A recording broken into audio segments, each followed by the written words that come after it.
Allez, j'ai envie de vous partager aujourd'hui une recette des pralines de foire. Vous savez, ces chouchous qui sont irrésistibles. Une fois qu'on en a goûté un, on a forcément envie d'en goûter un deuxième et ainsi de suite. Alors pour faire cela, il va falloir donc des amandes, des noisettes. Là j'ai mélangé 200 grammes, je rajoute 200 grammes de sucre. Et puis je vais mettre là-dessus 200 grammes d'eau. En fait, c'est poids par poids. Donc on peut faire une recette avec 100 grammes de chaque ingrédient, etc. Ensuite, je mélange bien. Et je vais porter à température ce mélange-là sur le gaz à feu doux. Ça va prendre un peu de temps, mais on n'est pas pressé. Alors il manque un élément indispensable, il faut absolument un thermomètre à sucre, parce que c'est vraiment au degré près. Et on va monter la température jusqu'à 116 degrés exactement, pour que le caramel soit parfait. Alors vous allez vous rendre compte en faisant la cuisson, que ça va monter de façon assez irrégulière. Par moment, le caramel va faire des paliers aux alentours de 100 degrés. Il va rester longtemps aux alentours de 100 degrés. En fait, c'est le temps que l'eau s'évapore et que le caramel se fasse. Voilà, donc il faut prendre son mal à patience. Là, c'est pas la peine de remuer. On laisse faire l'ensemble de la préparation. Ça monte lentement, ça monte sûrement. La couleur commence à changer, ça devient de plus en plus marron, mais il n'y a aucun risque que ça brûle à cette étape-là.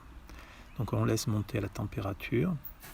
Voilà, on approche de la température, 116 degrés est presque là. À 116 degrés, je coupe la source de chaleur. On va y arriver. Suspense.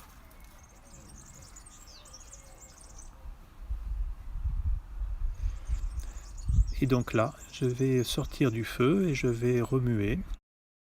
L'idée, c'est de faire refroidir le mélange et que petit à petit le caramel se mette à cristalliser, à sabler. Et donc il va changer de couleur, il va devenir petit à petit blanc. Et il va enrober les amandes, les noisettes pendant ce malaxage.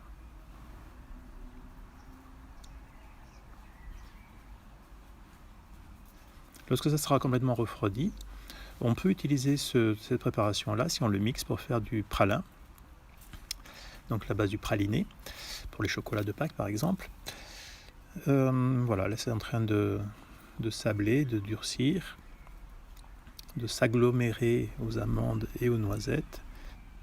Et lorsque c'est prêt, eh bien, on va remettre sur le feu pour faire à nouveau fondre le sucre, parce que là il y a plein de sucre qui est devenu comme du sable, qui s'est détaché, et donc on va ne pas perdre cette matière première, on va essayer de remettre ce sucre sur les amandes et sur les noisettes. Et on va faire remonter la température. Alors ça peut être un peu long, mais il faut prendre le temps. Il faut là être présent, par contre, il faut remuer afin que ça ne brûle pas.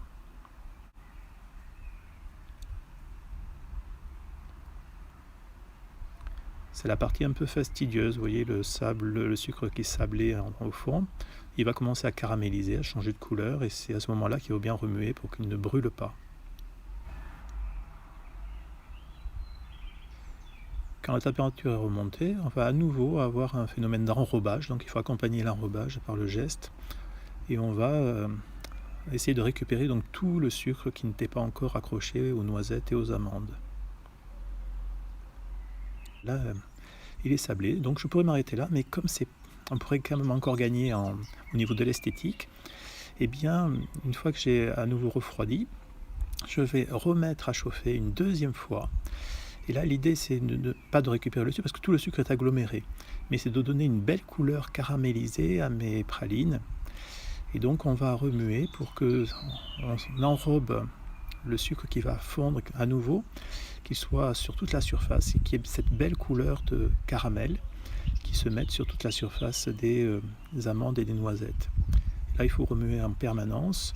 C'est encore une fois le côté fastidieux, mais vous allez voir que le résultat en vaut vraiment la peine. Donc le geste, c'est bien d'enrober.